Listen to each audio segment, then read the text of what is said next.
direktahan, walang kasinungalingan. Serbisyong totoo lang. Pangulong Arroyo, opisyal ng kandidato bilang kongresista ng Pampanga matapos maghain ng Certificate of Candidacy. Senadora Jambi Madrigal, dating Defense Secretary Gilbert Chodoro at Senador Richard Cordon naghain na rin ng COC bilang Pangulo. 25 kaso ng murder isinampa kay Datu Unsay Mayor Andal Ampatuan Jr. sa Cotabato City kaugnay sa Maguindanao Massacre. Exclusive, nawawalang operator ng backhoe sa Maguindanao. Nagparamdam na raw sa mga otoridad. Exclusive uli, 2 nasibak na pulis sa Maguindanao. Inilahat na ang nalalaman nila sa massacre. Ilang pagawaan at tindahan ng paputok sa Bukawi, Bulacan. Nakitaan ang mga paglabag. May mga nahuli pang naninigarilyo malapit sa tindahan. Mamamahayag na napatay sa Maguindanao Massacre. Pinakasalan pa rin ang kanyang nobya.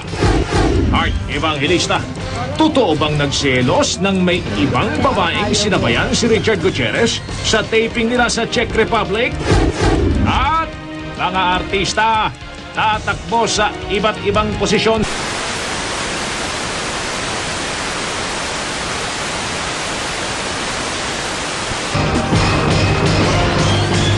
Mula sa GMA Network Center, narito si Mike Enriquez. Ito ang 24 Oras.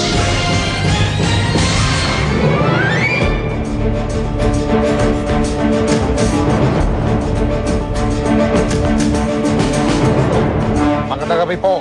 Opisyal na pong kandidato sa eleksyon 2010, si Pangulong Gloria Macapagal Arroyo. Naghain ng Certificate of Candidacy si Pangulong Arroyo sa San Fernando, Pampanga para maging kinatawan ng ikalawang distrito ng probinsya.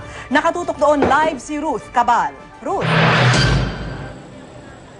Mike, sa gitna nga ng mga batikos, hindi nagpaawat ang Pangulong Arroyo sa formal na paghahain ng kanyang kandidatura bilang kongresista sa ikalawang distrito ng Pampanga para daw maipagpatuloy ang kanyang serbisyo publiko. Sa labas ng tanggapan ng COMELEC sa San Fernando, Pampanga, nakaabang na ang mga taga-suporta ng Pangulong Arroyo. Nagsigawan pagdating ng Pangulo.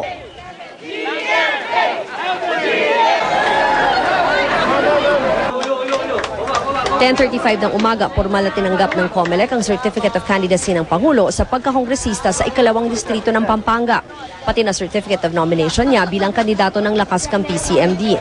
Maganda ang mood ng Pangulo habang pinoproseso ang mga dokumento niya.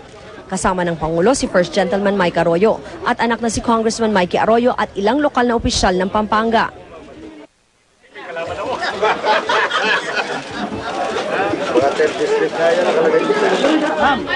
Pinaunlakan din ng Pangulo ang ilang beses na hiling ng media na magpa-photo op hawak ang kanyang COC. Pero di na nagsalita ang Pangulo. Ang taga-depensa ng Pangulo, ang mister na si First Gentleman Mike Arroyo, kinontra ang mga kumukwestiyon at bumabatikos sa pagtakbo ng asawa. Bakit? May ano bang prohibition? Wala namang prohibition eh. At saka yung expertise niya, mabibigay niya sa mga kabalen niya. Siyempre ako sunod-sunod lang ako. Matsunurin naman ako eh. Bago umalis ng COMELEC, muling bumati ang Pangulo sa supporters niya. Gusto pa ng mga tao eh.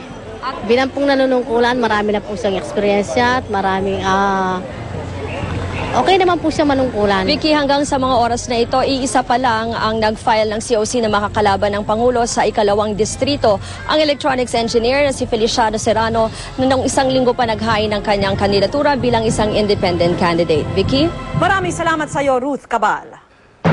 At bago po at pagkatapos siya maghain ng Certificate of Candidacy, ay nakasama po ni Pangulong Arroyo ang kanyang mga kabalin doon sa Pampanga.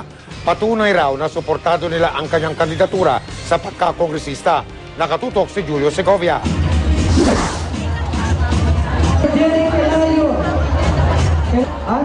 Sa simbahan muna sa Lubao, Pampanga, nagtungo si Pangulong Arroyo bago naghain ng kanyang COC. Kasama niya si First Gentleman Miguel Arroyo at panganay na anak na si Pampanga Representative Mikey Arroyo.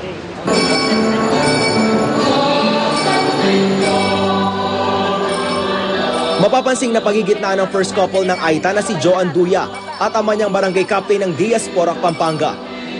Pinangakuan si Joan ng Pangulo na patatayuan ng eskwelahan sa tinitirhang bundok sa bayan ng Porac. Naroon din ang ilang cabinet secretary at mga lokal na opisyal ng Pampanga para magbigay suporta kay Ginang Arroyo. Kung gusto mong maglingkod, Ang pari na nanguna sa concelebrated mass, suportado rin ng Pangulo. if some people will put you down because of what they think of you, we the Kapampangans will lift you up.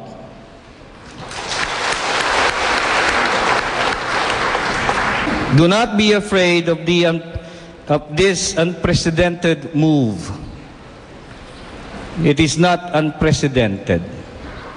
From President to Congresswoman. Because to serve does not need any position. Mahigit 50 beses bumisita si Pangulong Arroyo dito sa lalawigan ng Pampanga bago siya tuluyang nagdesisyong tumakbo sa pagkakongresista sa ikalawang distrito ng probinsya.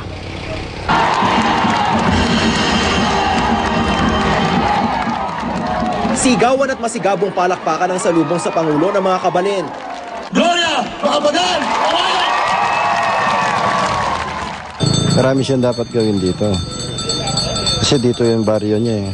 Sana manalo siya sa pagka-congresswoman.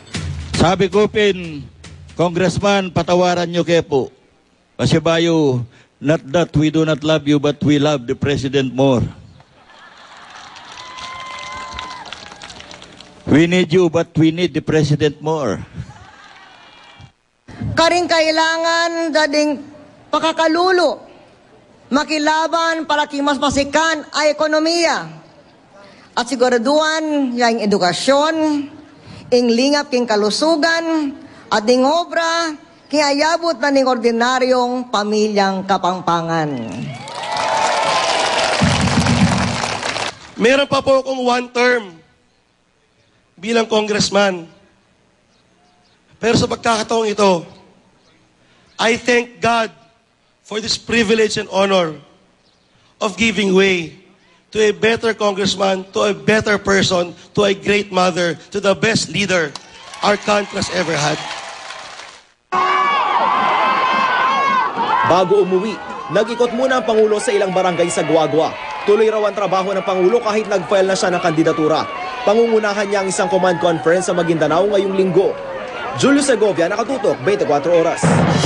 Marami ang tumututol sa pagtakbo ni Pangulong Arroyo sa pagkakongresista sa Pampanga. Ang grupong Bayan Muna maghahain ng formal na oposisyon sa COMELEC. Nakatutok si Ivan Mayrina. Kasabay ng paghahain ni Pangulong Arroyo ng Certificate of Candidacy sa Pampanga, kinalampag na militanteng grupong Bayan Muna ang tanggapan ng COMELEC sa Maynila para tutulan ang kandidatura ng Pangulo sa pagkakongresista. Sa loob ng linggong ito, maghahain daw sila ng oposisyon sa COMELEC at handa silang dalhin sa Korte Suprema para questionin at pigilan yon. Kung ang isang kandidato ay may presidential immunity katulad ni Ginang Arroyo, anong mangyayari sa halalan? Lahat na lang ng violations ng election law pwede niyang gawin. May kanya-kanyang tirada rin ng ilang mambabatas. The minimum design is mapigilan yung mga investigasyon at yung mga pagkakaso sa kanya. Hindi absolute yung kanyang immunity. No, kung halimbawang makasuhan siya ng plunder, which is a capital offense, hindi masasakop